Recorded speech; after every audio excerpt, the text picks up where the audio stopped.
કામ લાવ્યા છો? શું કામ છે? હું વાનર છું, હું થોડો મનુષ્ય જેવો છું. મહારાજ, આ બહુ તોફાની છે. તે તમને મળવાની જીદ કરતો હતો. તે પોતે કહે છે કે દરિયો પાર કરીને આવતો છે એમ કહે છે. બોલવાનું શું કામ છે? અરે કશું કામ નથી. આ તો તમારા સૈનિકો મને પકડીને લાવ્યા છે.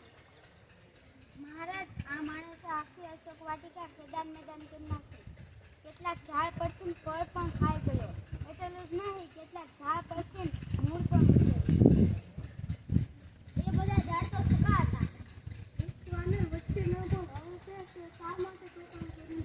તું દરિયા પાર કરી રહ્યો તે વાત સાચી? હા, પણ આવડો મોટો દરિયો ઓળંગીને કોણ કેવી રીતે લંકામાં પ્રવેશ કરી શકે? જો મહારાજ, એ જણાવવું હોય તો મને પણ તમારા મંત્રીઓ બેઠા છે તેવા આસન પર બેસાડો, પછી કહું. તું એક તુચ્છ વાનર લંકાની રાજસભામાં આસન પર બેસી? ના, હું પ્રભુ શ્રી રામનો સેવક છું. રામ દૂત તરીકે આપની સામે ઉપસ્થિત છે. અત્યારે હું આપનો મહેમાન છું, એટલે આસન તો આપવું જ પડે. રામનું નામ સાંભળીને રાવણ વધુ ગુસ્સે થયો. સૈનિકો, તાત્કાલિક આ વાનરને પકડી લો. સૈનિકો, તાત્કાલિક આ વાનરને જેલમાં પૂરી દો. ક્ષમા મહારાજ, પણ આ અન્ય રાજ્યમાંથી આવ્યા છે. આપણા મહેમાન કહેવાય. આપણે એમને જેલમાં ન પૂરાય. હું આપને વિનંતી કરું છું કે એમને આસન પણ આપવું જોઈએ. બિલકુલ નહીં. તેણે જે કહેવું હોય તે ઊભા જ કહેવું પડશે. પણ મહારાજ, પણ ને પણ આ મારી આજ્ઞા છે. જે તે ઊભો જ રહે છે. કઈ વાંધો નહીં, મને આસન પર બેસતા આવડે છે.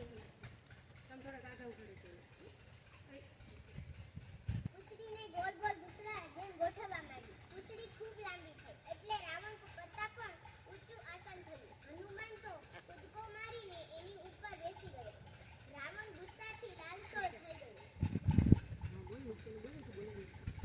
મંત્રીઓ અને સૈનિકો હનુમાનની આવી શક્તિથી ડરી ગયા એટલે એમને ઊભા જ રહ્યા. હનુમાન પોતાના પુચ્છાસન પર બેઠા હસતા રહ્યા. સૈનિકો, તાત્કાલિક મારા આજ્ઞાનું પાલન કરો. આ અભિમાની વાનરની પૂંછડી કાપી દો ને સળગાવી નાખો.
દોડાદોડી કરો. હાલો કરવાનું છે. બધા સૈનિકો દોડાદોડી કરો. બીજા મકાનો તરફ ગયા. ત્યાંથી બજાર માજી ગયા. જ્યાં આગ લાગવા માંડી.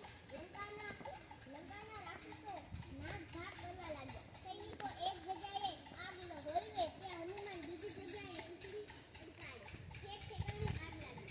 હનુમાન તો હસતા જાય, આગ લગાડતા જાય ને ગાતા જાય. લંકા તારી સજી ગઈ, પૂંછડી મારી સાજી ગઈ, તેલ પતારું ગાતા તારા, દિવાસળી પણ તારી ગઈ, પૂંછડી મારી સાજી રહી, સળગ્યા મકાનો સળગ્યા મહેલો ઊભી, બજાર પણ સળગી ગઈ, પૂંછડી મારી સાજી રહી.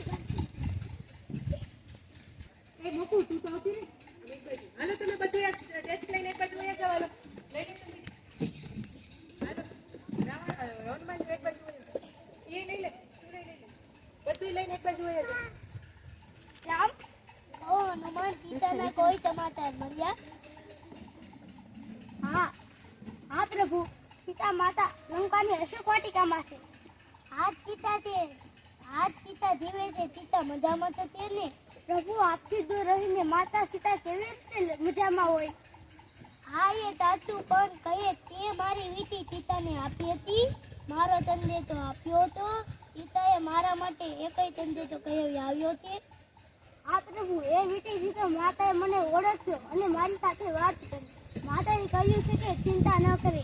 પ્રભુ, સાચું કહું, મને માતાની ખૂબ ચિંતા થાય છે. હા હનુમાન, આપણે જલ્દી લંકા પહોંચીશું. તું સીતાની ચિંતા છોડી દેવા 1000 રાવણ આવે કે લાખો રાક્ષસો, સીતાનો વાળકો વાંકો નીકળી જાય.